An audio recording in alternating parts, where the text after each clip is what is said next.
Football is back, and unfortunately for the two New York teams, they picked up right where they left off in 2024/2025 last season. Welcome in another edition of the NY Sports Index. That is Jaime Eisner. I am Chris Schubert. We're going to recap both the Jets Both of and us Giants. repping different outlets right now, I just realized. You You got have your your Locked you, On hat. I got my yeah. Draft Network hat.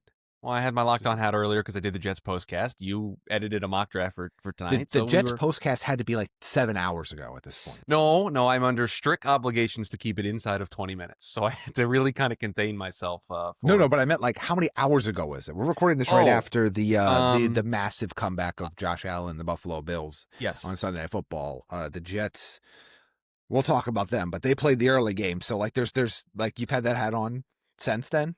Yeah, I was sitting Okay. here watching football, but yeah, it's been about 7+ hours since I recorded the postcast, so I've had time to sit with my thoughts. Football obviously going to be the opening bell here today. Jamie decided that he wants to start with the Jets, so that's where we will begin. It was Throwing me under the bus, I guess. not the game that we all expected it to be. The final score of 34-32. I don't think many of us had that on our bingo card. The Steelers win via a 60-yard field goal from Chris Boswell. A lot of good to take from this game for the Jets. A lot of bad also to take from this game for the Jets. Jamie, I'll let you kick us off here. You want to start with the good? You want to start with Justin Fields and the offense? You want to start with the bad, the defense, the secondary, the turnovers, the penalties? Well, I mean, I think we start with there was, as the score was not what we expected it to be by any means, this becoming the highest scoring non-Sunday Night Football game of the day was not on any of our bingo cards. It had the lowest total, but it went, aside from the points, a little bit like we talked about. There was a third for the Jets. We talked all about like wanting to see what the split was. Would it be as run heavy as we thought? And it was. It was a 39-22 run to pass split in this game. But to me, let's focus on some of the positives, because obviously the end result is not great. And I don't think the end result where we came on here and said the defense lost them the game was really what I anticipated us saying when we came into this week. But let's talk about the good. That I have to go back. I don't want to be a prisoner of the moment, but I am inclined to say I think that's the best eye test game I've seen Justin Fields play as a pro. I know he's taken over some games before. He's had games with double the amount of rushing yards, for example. But the decisions that he made in this game, the throws that he made, there was a one throw on third down where he would have, I would have said the Justin Fields of any other era would have just run the ball, but he kept his eyes up and found, I think it was Mason Taylor for a first down. I really thought he played poised. I thought he played with conviction. I thought he showed that, he had that but he had that one deep ball to Garrett Wilson. As we talked about on the pre-show, we're looking at the passing chart. It's the only one they really tried, but A 100% success rate on their deep yes, balls on in deep this balls. game.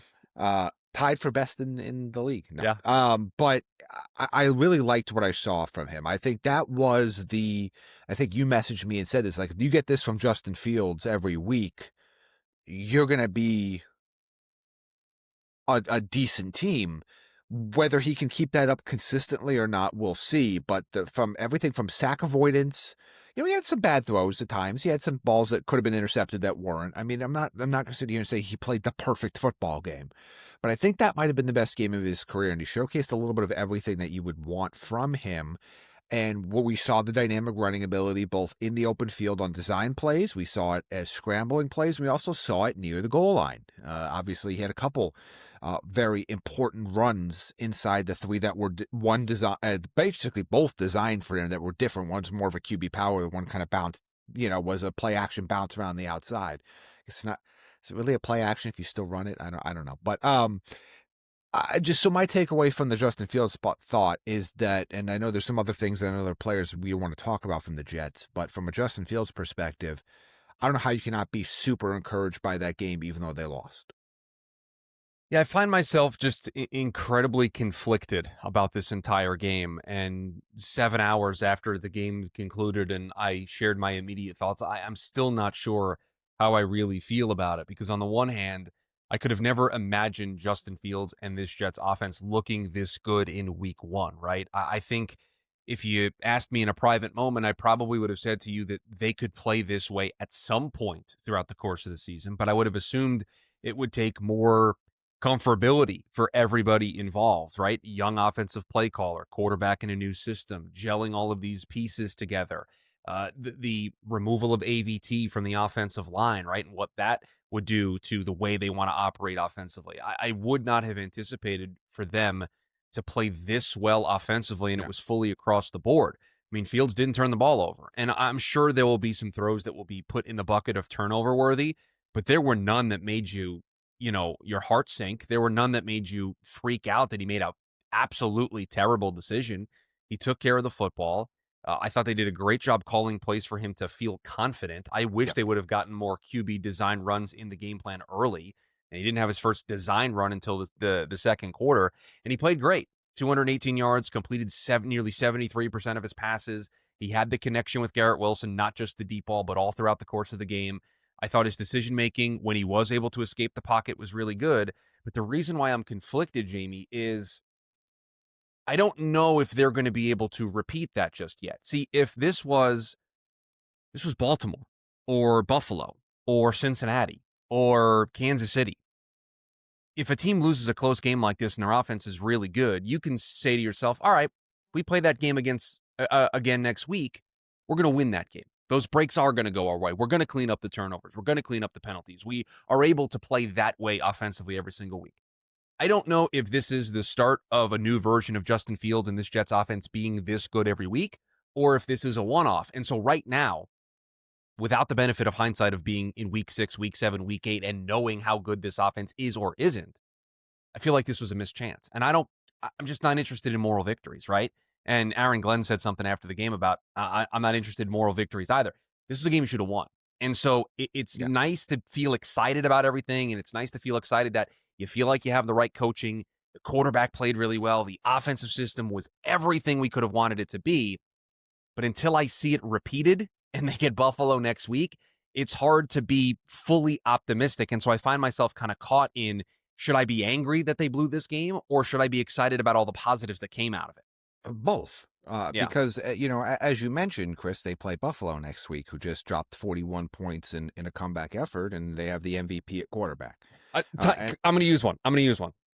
I'm actually glad that Buffalo came back. I'm glad to draw Buffalo in that environment. because they wouldn't be at. I mean, you were going to lose either way. Let's Right, be real. but They're now from not angry. they're Yeah. not angry, right? Just if we're going to lean into that narrative, yeah. But I do think that it's an interesting dichotomy, because you really, in one hand, you can't really afford to lose games like that if you're the Jets. Right. Because quite frankly, I know he had a monster game today, and really was Aaron Rodgers more so than any other element of that Steelers offense. But you're going to be playing a lot better offenses going forward, and literally next week. And if this wasn't enough to get the job done against the Steelers offense, I don't think there's another level to this. And I guess maybe that's your point, is that this offensively, if we just want to cut the field in half and talk about that side of the ball, this was probably their ceiling. They hit their ceiling in week 1 that showed you exactly everything that they could do offensively. And I guess you say, like, the defense is not likely to play that poorly again, maybe, but I don't think there's another level to this Jets offense. I think this was the best case scenario that you already saw here in week 1. Is it repeatable? We'll still see, but I think there's a better chance it's repeatable than it is exceedable. This, up until this point, and we only have a 1-week sample size because it's the end of week 1, this is what most of us feel the Jets' ceiling is offensively. Where I'll start to feel more comfortable about not being as frustrated at this loss is, how close is their floor to this performance? I don't know if today I feel differently about where the Jets' floor is offensively. I saw a different ceiling than I might have anticipated before the start of the year, but I don't know if I feel differently about the floor just yet. And that's kind of the weird pit in my stomach. Yeah. Of next week, they come out and they only score 17 points and they lose 34-17. And it's like, see, you messed up last week. You gave that one away. And instead of being 1-1, you're 0-2. And I don't feel as good. Yeah, I mean, that's fair. And I think, but my issue with this here is that the offense did more than enough to win this game. And Yeah. I look from a perspective standpoint, they're probably not beating the Bills. But to me, it's not so much I'm scared the offense is going to regress down to 17 points. They very well might. Right. And there's going to be ebbs and flows this season. And as we've talked about, this is not a team that I hate the phrase, but I'm going to say it because people will understand what I'm saying. But like, this is not a team built to play from behind. In the sense of what they want to do is they want to remain within one score, tied with the lead, and be able to run their full complement of offense. I mean, Jamie, when they get the ball back down 34-32, they're not a team designed to go on that kind of drive. Like Justin Fields and the offense isn't designed to go big chunk play to get into field goal range to try to even attempt the game-winning kick. But from that perspective, though, I'm not worried about that. I'm worried about, because to me, I think that's why this, like you said, it's so conflicting, because we talked about what we hope to see from the Jets offense. And we talked about that on 2 different shows. And they basically aced that test. They did A+. everything we talked about, everything we hoped that they could do, lived up to that full potential. And yet you can't feel good about it because the defense gives up a ton of points. The defense loses them this game ultimately. And you kind of feel like you said, of like, if this amount of offense isn't enough to get it done, we're screwed. And I don't think they're going to allow 34 points a game every game. They have more talent than that. And we'll talk about some of the guys on defense. One guy in particular that I thought had a very, very nice game. You want to talk about somebody that had a very, very, very not nice game. But to me, I can't ask for anything more from the offense. And I know we talked about Fields, but I want to give a shout out as well to Breece Hall. Throwback performance. I mean, this was rookie year Breece Hall. I mean, this was excellent. Both from a box score and an eye perspective, looked way better. Looked spry.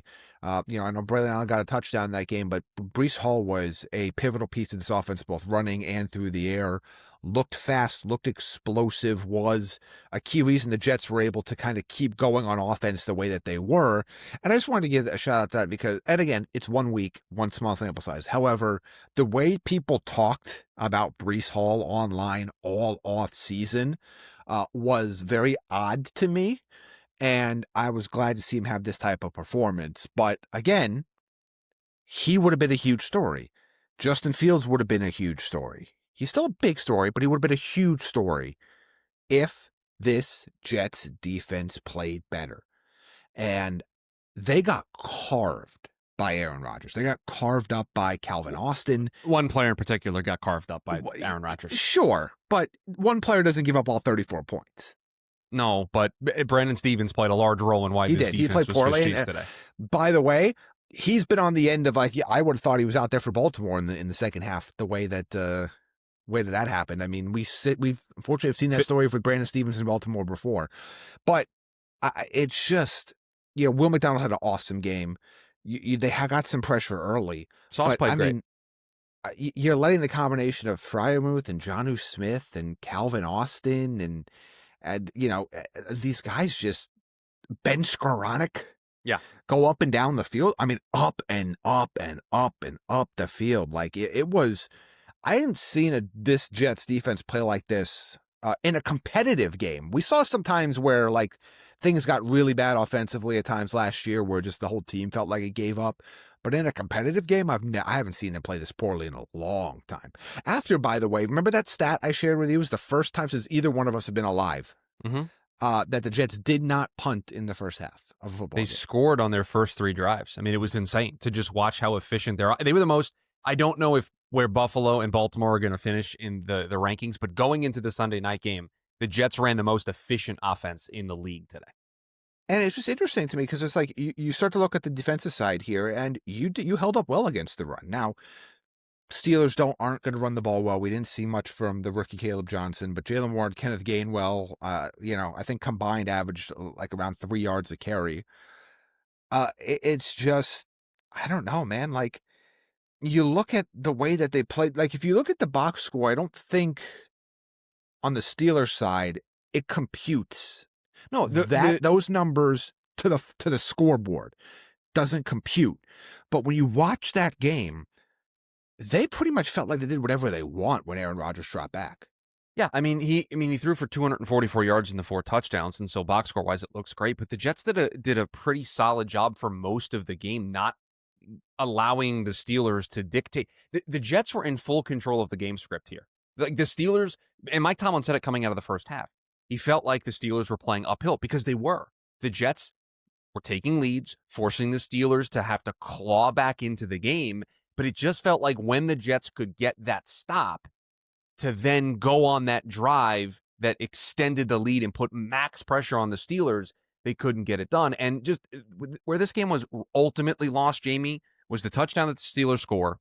It was the kickoff return fumble that leads to the quick touchdown. And the game is over. Like, that's where the game was lost for the Jets. Because, yeah, you let the Steelers score. They're back in it. You can't. Xavier Gibson just can't fumble the punt there. He can't fumble the kickoff return. He just can't. You just have to. You have to take control of the ball. It's the only turnover of the game, and it's the thing that dooms them. And oh, by the way, on the drive, I think it was the drive prior to that, or maybe it was the drive 2 drives before that.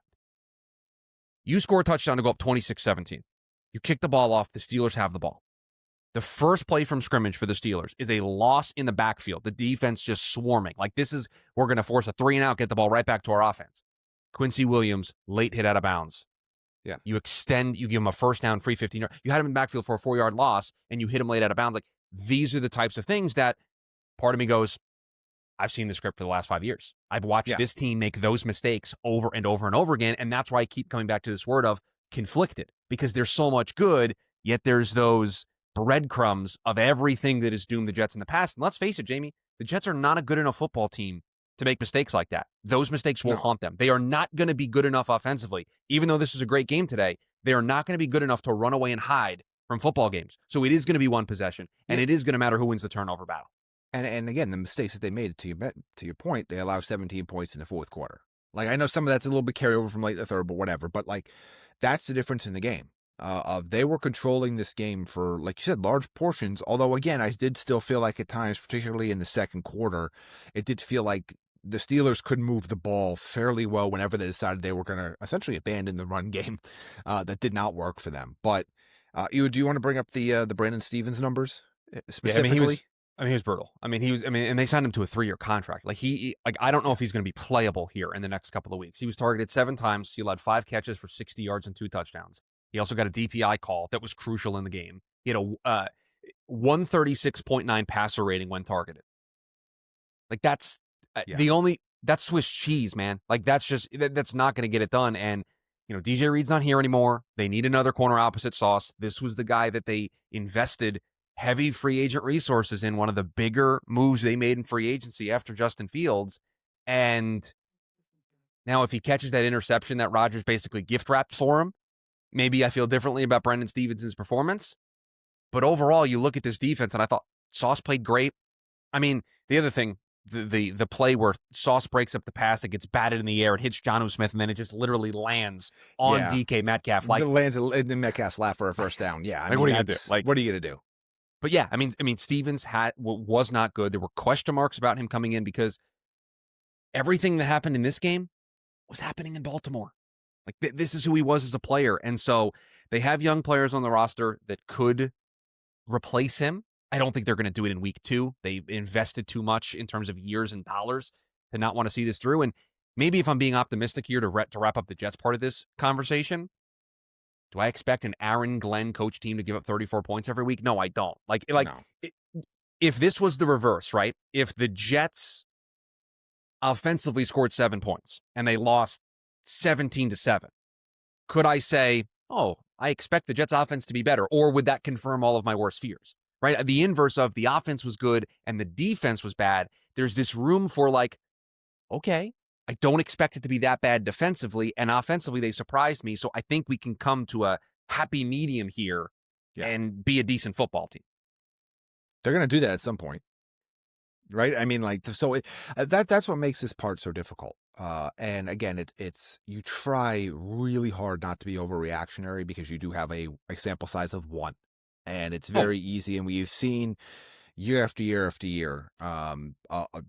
Teams, players, whatnot have monster or terrible week one performances, and sometimes they flip the script immediately in week two. But I guess my closing thoughts here on the Jets are that I I am encouraged that there is this upside that we had hoped there was on the offense, because I still have faith, given the players and the coaching staff on that team, that they will get the defensive part figured out quickly. Yeah, exactly.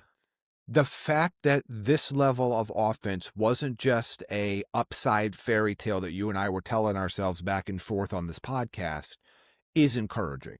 Doesn't mean it's going to happen every week. Of course it's not. Are they going to have bad games where the offense looks terrible, Justin Fields turns the ball over a couple times, and everybody's losing their minds? Of course they are. However, to know this is still in the back pocket of this is possible is still encouraging. But I understand if Jets fans don't really want that moral victory this week, because this was a winnable game. This was a should-win game. And as we said earlier, this is not a game you can afford to lose when you've been this good offensively. Yeah, and a couple of my final thoughts on this, and then we'll get to the Giants side of the day.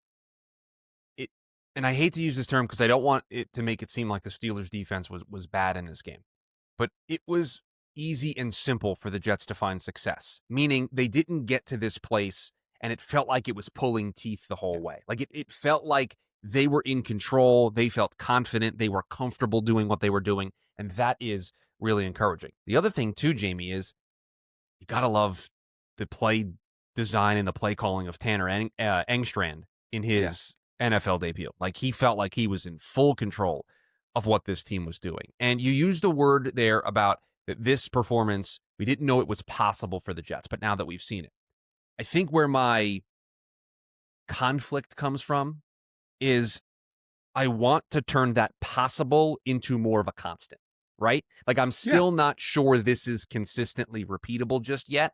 It looked like it. And in a 1 week sample size, I feel like it can be. But that's the thing that has me on edge, that the defense can fix itself and the offense can go back to being the worst case scenario version of itself. And I'm just going to be ripping my hair out that they lost this game today. There is one more final point I want to make of this, and it just kind of popped in my head. Part of the reason why this is so difficult to really wrap your head around is because of kind of where the Jets are right now in their team life cycle. This was a team that was considered playoff contender, Super Bowl contender, or whatnot. You would be disappointed. You'd just be flat out disappointed that you blew that home game, you played well enough to win the game, and you didn't get the job done. If you were a team that was cellar dweller, but you had your young QB of the future, you have your new staff now, you'd feel like, you know what? We weren't going to win anything anyway. We weren't going to be that good. I'm just going to be encouraged with the way that our young running back and our young quarterback looked. Because the Jets are kind of in the middle of all those things, it's like, yeah, you're encouraged for this offense, but part of me goes like, is Justin Fields, even if he is half this good going forward, is he going to be your quarterback next year?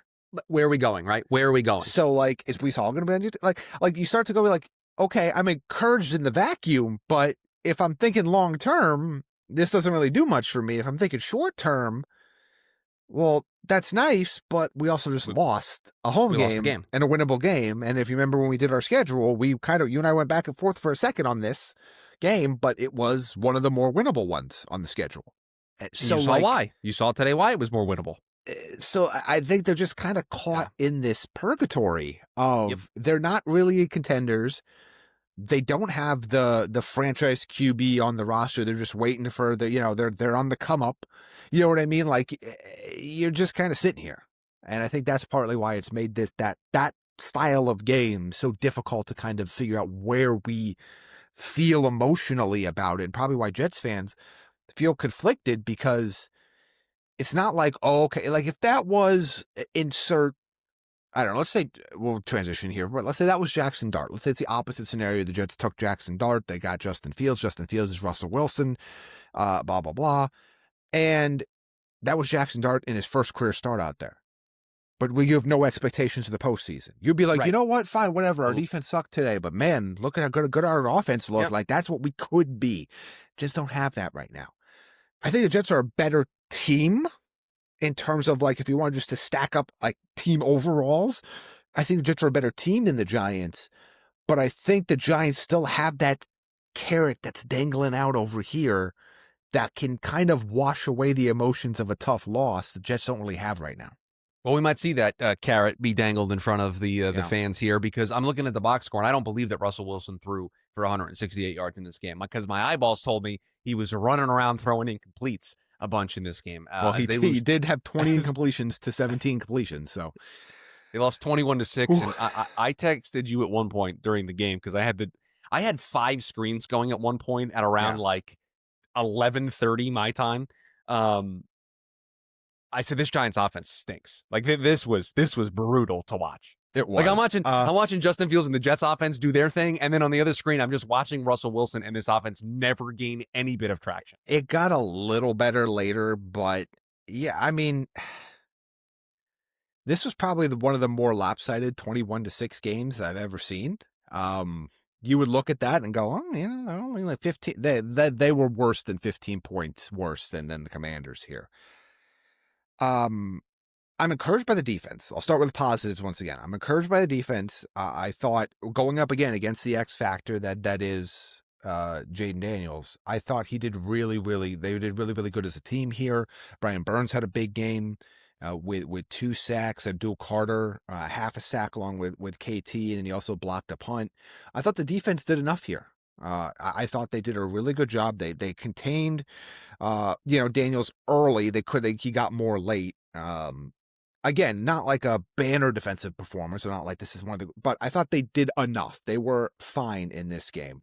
They got run on a little bit more than I would have liked, even if you take, Daniels out of the equation. I thought, Bill Krosky Merritt really had, when he didn't start the game, but he came in late and was good in his role, 10 carries for 82 yards. Yes. I'd like to use one because I learned during Red Zone today Oh, his nickname is Bill? why he's called Bill. No. Yeah. I knew that his nickname was Bill. I learned why he was called Bill.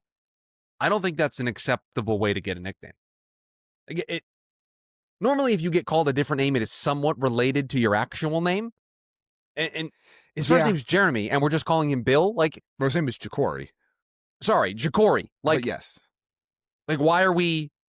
Yeah, it's not even like a middle name. Right, it's not even. There's some weird stuff out there with names. Like this, we don't need to get down this. I'm too tired to get down the road of like how nicknames come about and whether or not it's kosher to pick your own nickname and things. By the way, I said Jeremy because I'm staring at Jeremy McNichols' 4 attempts for 25 yards over on my box score here. But you look at Bill. 8.2 yards a carry. Eckler 4.3 in his 6.3 for McNichols. 6.2. Yeah, I mean, so the run defense was not where it needed to be. The loss of Micah McFadden hurt a lot. X-rays were negative, so maybe, I mean, it looked like oh, this is it type of an injury, the way that he got carted off. But well, you bring the card out, that makes me worried, right? Yeah, but again, I thought their defense was fine. I wouldn't say it was great, but I thought their defense did enough in this game to hypothetically win. Their offense, abysmal. They could not run the ball at all. Wilson looked scattered throughout this game. He made a couple nice plays, but he was running around a ton. I was not a fan of the Giants' offensive line in this game at all. They had 2 different sequences early in the game where they had 4 and goal plays, and then they got bailed out on 4th down and got 4 more and goal plays and still didn't score a touchdown. Like it just was not. I didn't like it from anybody's perspective. I mean, Scatterboo had a nice, run there, but he didn't factor in much. I think he finished actually with negative. I shouldn't say run. It was a reception that he ends up knocking over a bunch of guys. I think he actually finished with negative yardage. 2 attempts, -3 yards on the ground. I mean, Tyrone Tracy couldn't get anything going. Everything to Wan'Dale Robinson was short. And it's just, you took a look at the passing chart that, I showed you. It was just kind of, it was all just short stuff for the most part. They did hit some intermediates. They did try at least to go in the middle of the field, but Was it a third of his completions were behind the line of scrimmage? I mean, there wasn't a lot to this offense. It was uncreative. It was unsuccessful. It was unexciting. Again, I didn't expect them to come out and be an elite offense by any means, but they really didn't do anything well offensively in this game. Like there's no offensive silver lining to this performance. The problem with this type of game from this offense, and specifically Russell Wilson, this is what we warned about when having the Jackson Dart conversation. Yeah. You need to avoid these types of performances, or else the coach is going to be asked about it afterwards, and he's non-committal about who's starting in week 2. If Russ keeps the offense just somewhat on schedule and they lose 21-18 in this game, we're not having this conversation. But Yeah. he goes 17 for 37. He's got 20 incompletions. He only completed less than 60% of his passes.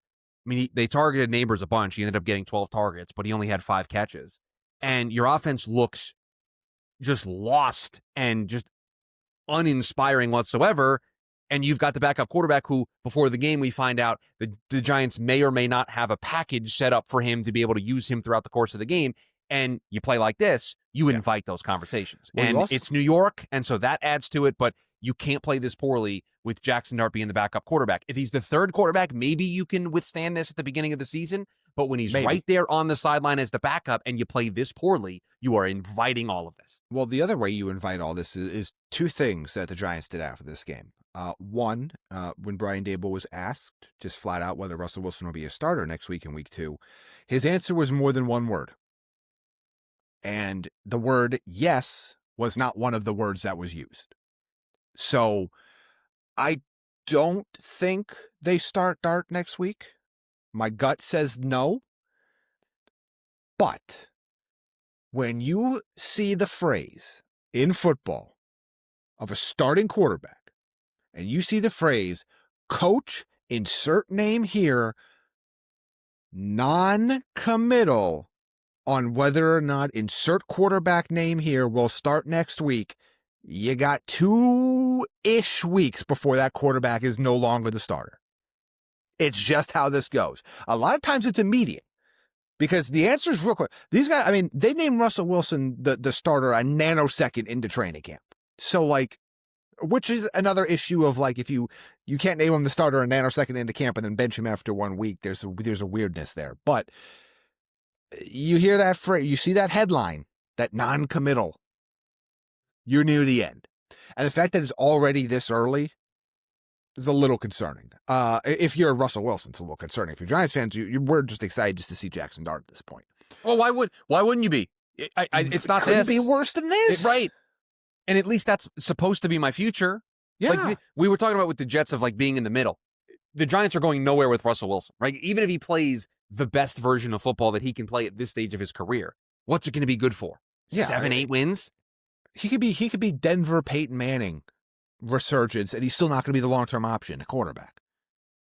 So like there's this idea of like getting on with it, and you made Jackson Dart the backup quarterback, and I think that has played a role in this because he was named the backup and not the third string. And because he was so good in the preseason. Like, I mean, it's like fans, whether it's backups, preseason, all this, but fans saw first round pick, quarterback, good plays. Hype out of control. Do you remember NCAA 14, the college football video game? I vividly remember NCAA 14. And you would play the road to glory, and you would go somewhere as the quarterback, and you would start as the third stringer, and then you'd have to beat out the backup in practice, and then maybe you would get some plays during the game if it was a blowout, and then you would take over as the backup, and then you'd have to battle. Like, if you make Jackson Dart the third string quarterback, mentally, he has to first beat Jameis Winston out before he gets thrusted into the starting role. Correct. So if Russ plays this poorly today and Jackson Dart is the third string QB, it's New York. So there's going to be the noise of you should start Jackson Dart. Like that's how this season should go. But if he's third on the depth chart, there's at least we're going to try Jameis first. But now you set this up. And honestly, if I'm put on the tinfoil hat, I think this is by design by Brian Daboll because I think he wants Jackson Dart to be the starter. They set him up to be. Of course he does, because it's the only thing that's going to save his job. I just don't think he wanted to make that decision now. Well, you know what? Maybe you shouldn't have signed Russell Wilson expecting him to be better than what he was today.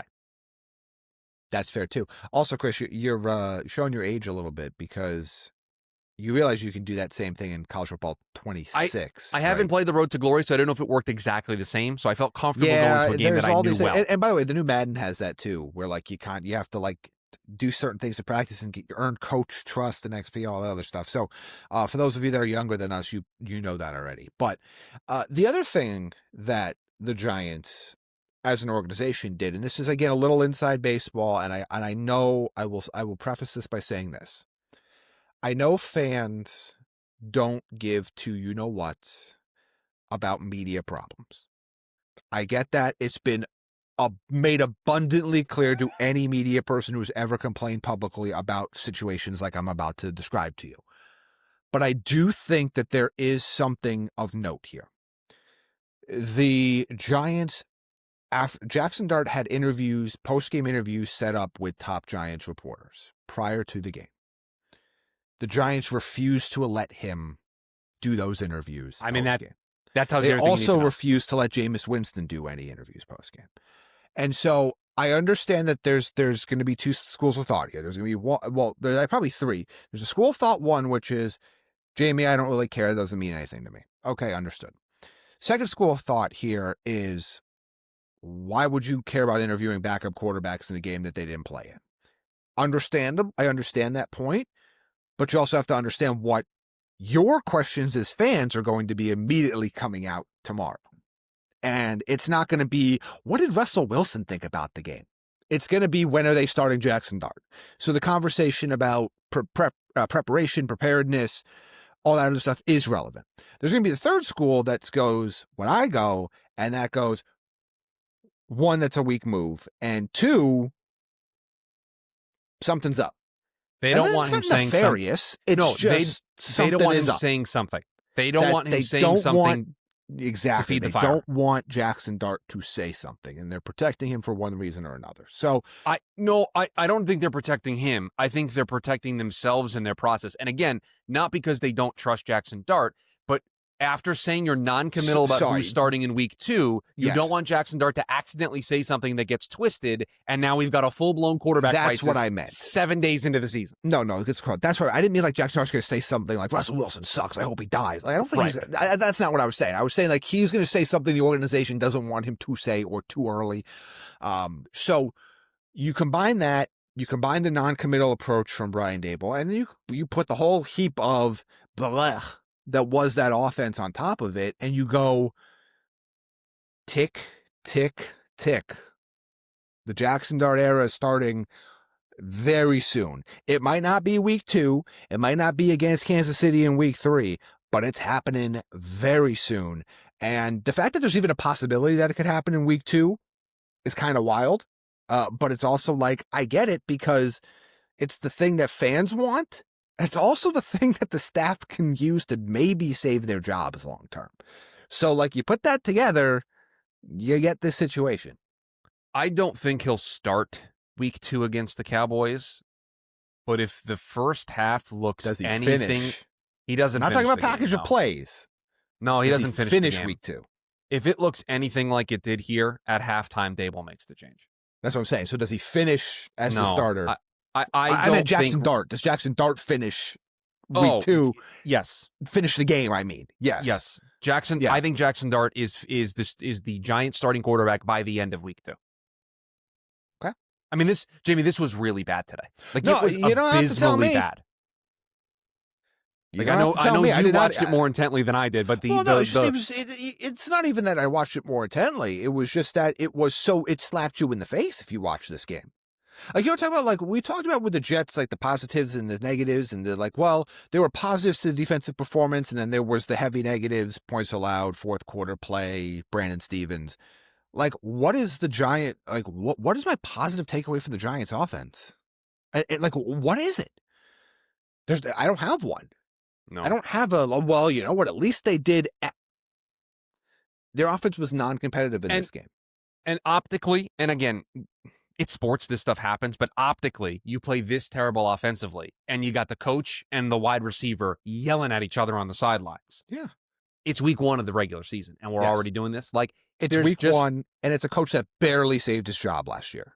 Right. So, like, And there's, by the way, there's another coach. I mean, that's on a hotter seat right now. We're not going to talk Well, about the Dolphins because they may leave him in Indy with the way that that they was played. something. But like, that's another case of a team that lost. Offense looked bad.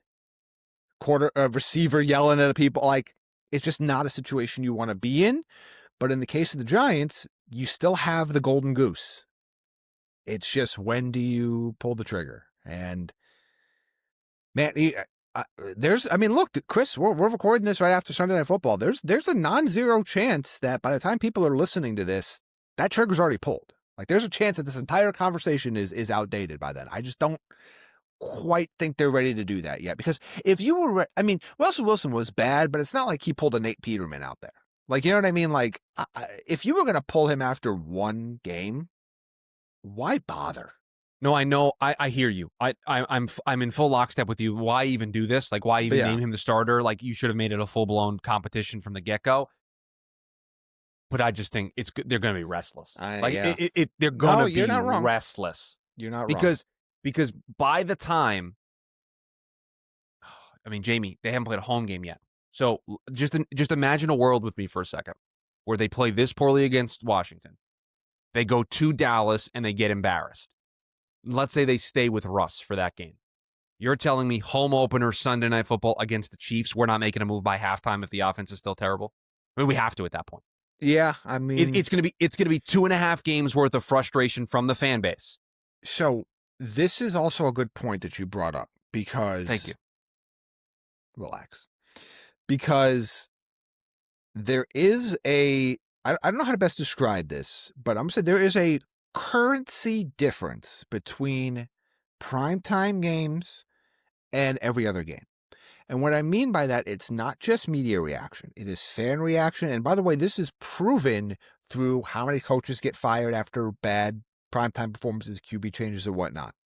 Playing poorly when you're the standalone game, whether it's Thursday night, Sunday night, Monday night, gets about 1.5x attention of any other game minimum. And so, to your point, Chris, if they have another terrible offensive showing in Dallas in week 2, and they start off really bad against the Chiefs at home in week 3 on primetime, it's just over. Their only chance to save their headlines at that point is to throw in Jackson Dart. And then start in week 4 against the Chargers, which I think, wasn't that where we started to circle that? Was the Chargers where we ended up in the playoff predictor circling of, like, yes, maybe it's here? Because we had originally said week 9. We originally said week 9, and then we backed it up, and we were like, well, it ain't going to be week 9 now. I don't care what happens. No. It's not going to be week 9 now. No, it just because, again, I just can't see, and maybe they'll play better against Dallas, and that will stem the tide for a little bit. They'll buy themselves a little bit of time. I mean, Russ needs a performance of a lifetime in Dallas, and if you win, listen, winning cures everything. So if you find a way to win that game in Dallas and you play better offensively, that will probably hold this off for enough time. But there's a world where they lose the first 2 games of the year, both on the road. It's the first time the fans get a chance to share their displeasure, their thoughts, with their thoughts, some instant feedback.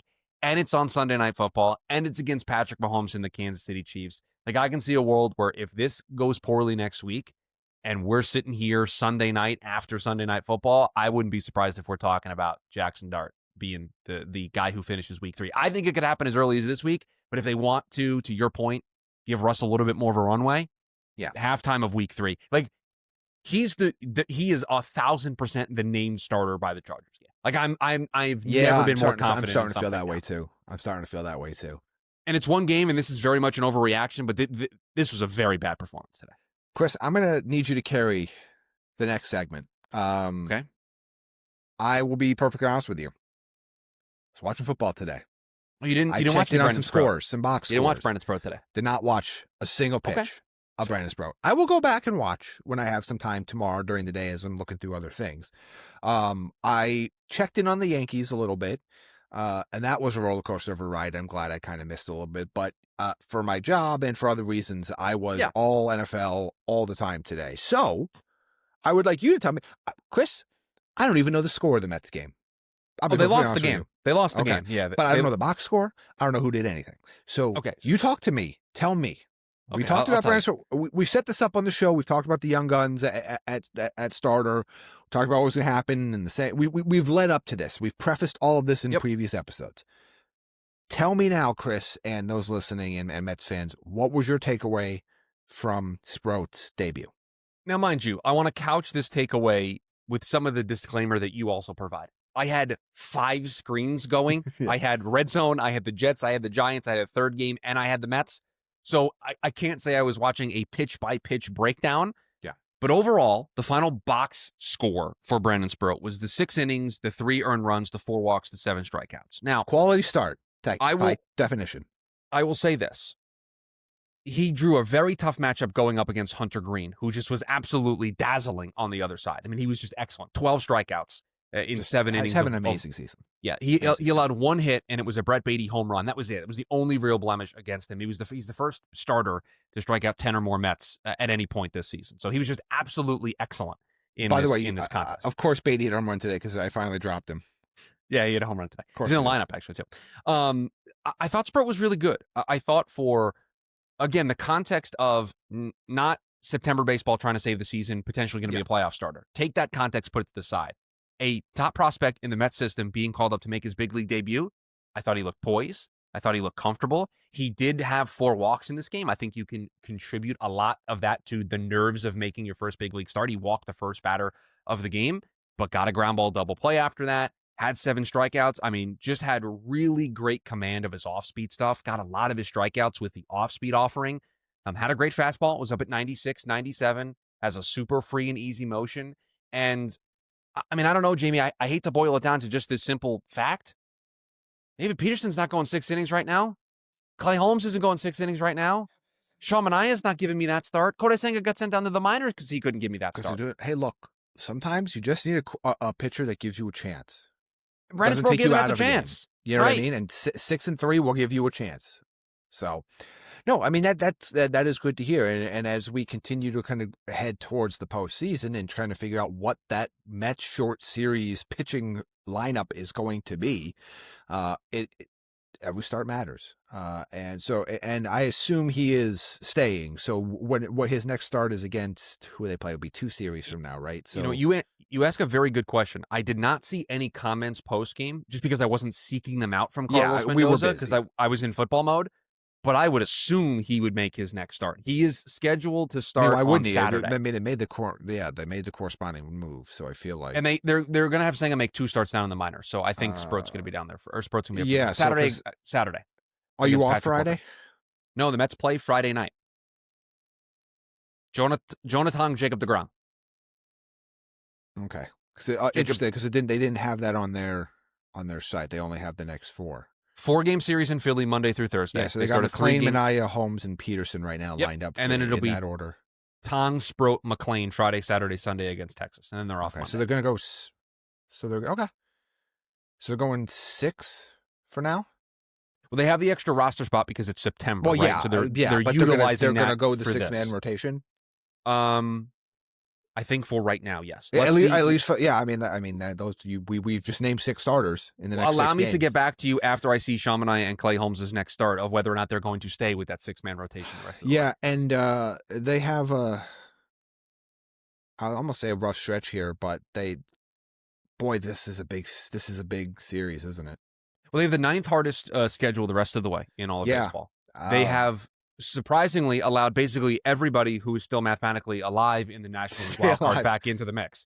The Giants, even the Diamondbacks are within striking distance, and you just lost 2 or 3 to the Reds, a team that you've been trying to hold off for weeks now. So you didn't help yourself.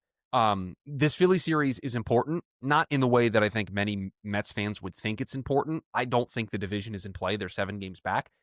You just have to win baseball games. Like, that's the important. Like, this series is important because there's only like 19 games left on the schedule. Like, you have to win games. Yeah, I'm taking a look at. Yeah, you just got to hold teams. I mean, we're just 7.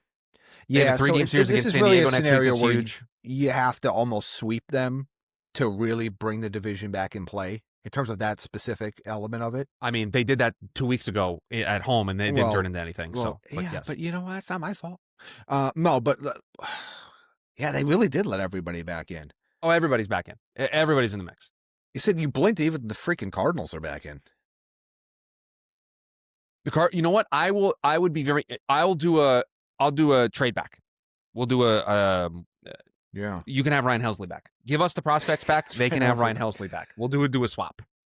Yeah, it's well, part of the reason also that the Mets have let everybody back in is that the Padres are scuffling pretty hard too. The whole I NFC, mean, I almost said NFC. The NL West, not the NFC West. The NL West. I mean, I don't want to dive into this too much. Oh. I have massive concerns about the Dodgers too right now. I don't think they're just going to just turn things on. I think everybody. Well, and that's why this stretch of play from the Mets of losing 2 of 3 to Cincinnati is so frustrating, because they could have passed the Padres for that second spot, and they could have put themselves in a better position going into this Philly series to where it could have mattered for the division. And so I'm going to go back to the word I used for Justin Fields and the Jets offense. I'm conflicted. Like, I thought Sproat looked good today. They lost the game. Like, there's no moral victories. The team needs to win baseball games. Like, they've only got a 4-game lead on 2 teams for the final spot. Like, they're not just holding off one team. There are 4 teams within 5 games of them. Yeah, that's what I'm saying. And the other one's only a half game difference, right? Like, it's not even.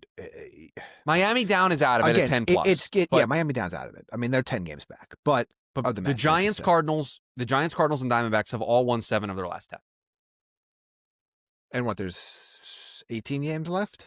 19 or 18 games left. Yeah. Oh yeah, both everybody. So there's 18 games left for the Cardinals and Diamondbacks. There are 19 games left for the Mets, Reds, Giants. So and they play three playoff teams the rest of the way: Philly, San Diego, and Chicago. So that's where they're at.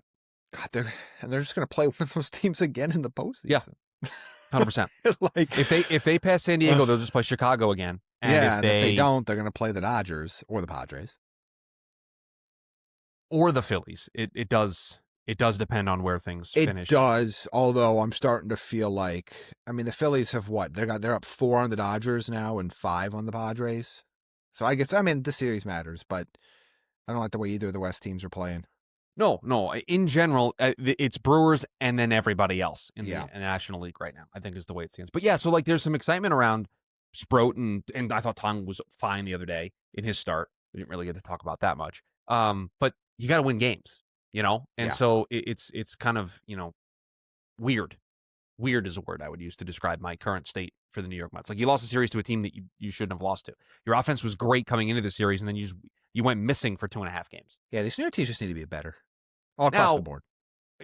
Part of me wants to just say, hey, that's Hunter Green on the other side. You tip the cap and you say, nicely done. Yeah, but at some point, you're going to have to play good. Well, it's the same thing. Now, I will give the Yankees a little bit of credit. They did well against Toronto, which I was a little scared. They're stealing signs from Max Scherzer. Of course they are. They've been stealing signs from Toronto's pitchers have been. I don't know what the Yankees. Not only are they stealing signs, I'm being a troll. No. I'm not upset. I just want to talk about this element for a second. They are not only are they stealing signs. I've never seen a team more blatantly show that they're stealing signs. Yeah, and I think that part is almost hilarious to me, because like, how do you even get mad when you can see from space that they're doing that? And also, by the way, Toronto's pitchers have been tipping for a while. Like, they have gotten a few different Blue Jays pitchers tipping, and so that tells me there's something. That's not just an isolated 1 or 2 pitcher problem. Like that's happening a lot against that team in particular. Tells me there's some sort of tell.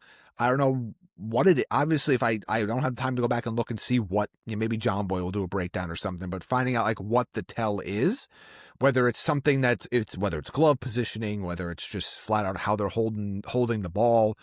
It's funny to me because obviously we're in the era of the pitch comm, which in theory would make it harder, because you can't steal signs if you're not putting signs down.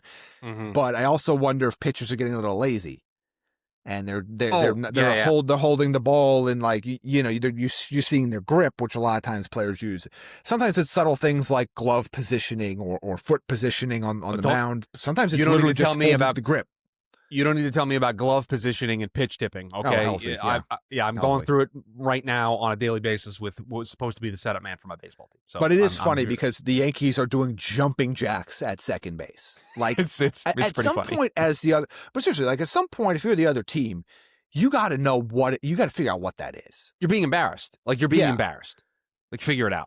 Yeah, because I mean, like, it's kind of funny how the Yankees are doing that, to be honest. And look, sign stealing from a non-electronic standpoint has always been allowed, will always be allowed, and is part of the game.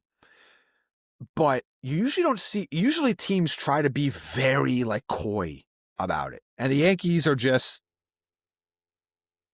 fastball. Yeah, like Cody Cody Bellinger jumping up and down at second base. And Jazz doing it. It's just funny to me. But what I was going to say before that point was where, again, kudos for them doing what they needed to do in Toronto. But what I was concerned about going in, I was just like, at some point, you got to play good teams. And when you make the playoffs, usually you're playing a good team. Typically, most playoff teams are good playoff teams. That's, you know what? That's an astute observation to end the show, Jamie. Excellent job by you. And I'm going to call an audible here. No, go ahead. Finish your thought. No. But that's what I was going to say. It's like at some point, it's like to bring this all the way back, because we went off on tangents. You said at some point you got to tip your cap because it's Hunter Green out there. Well, at some point, you got to beat the other good teams and other good pitchers if you want to win anything. Like, you don't win a World Series by beating up on the Rockies and the Nationals. No, exactly. So that is my overall point here of just like, that's great and all, but beating good teams is what you have to do. And it's something the Yankees have really struggled with, and they're going to have an interesting stretch down the road as well that's going to control their playoff fate in terms of where they seed. They have a 6.5 game lead on a playoff spot right now. I think they'll be okay there. But division's now back in play, only 2 games back. Wild card positioning is in play, and you're playing a lot of those teams. So at some point, you can't go, well, it's going to happen in baseball. Well, they were better than us today. But at some point, you just got to be better than the other good players. You're just going to lose in the postseason, right? I mean, like, at the end of the day, beating good teams is the name of the game. I'm calling an audible. We're at nearly an hour. I knew this was going to happen. We're not going to have any final words today here on the show because we've just gone on so many tangents here. We're back on Wednesday. Probably some more news around maybe what the Giants are doing with their quarterback situation. The Mets and Yankees will have played some more baseball. We'll see if the Mets are going to be able to hold on to a final wild card spot. We will break it all down for you on Wednesday's edition of the show. If you are new here, please rate, review, subscribe to the podcast wherever you are listening to us. Please share the show with a fellow New York sports fan. If you want to watch the program, 2 ways to do that. Check us out on Spotify in the Spotify podcast feed. You don't have to subscribe to a different feed. If you're subscribed to the NY Sports Index over there, you can see the video right in the feed, or you can go to the NY Sports Index YouTube channel and watch the full video version of the show over there as well. We're back on Wednesday to break down everything that happens between now and then. Talk to you next time.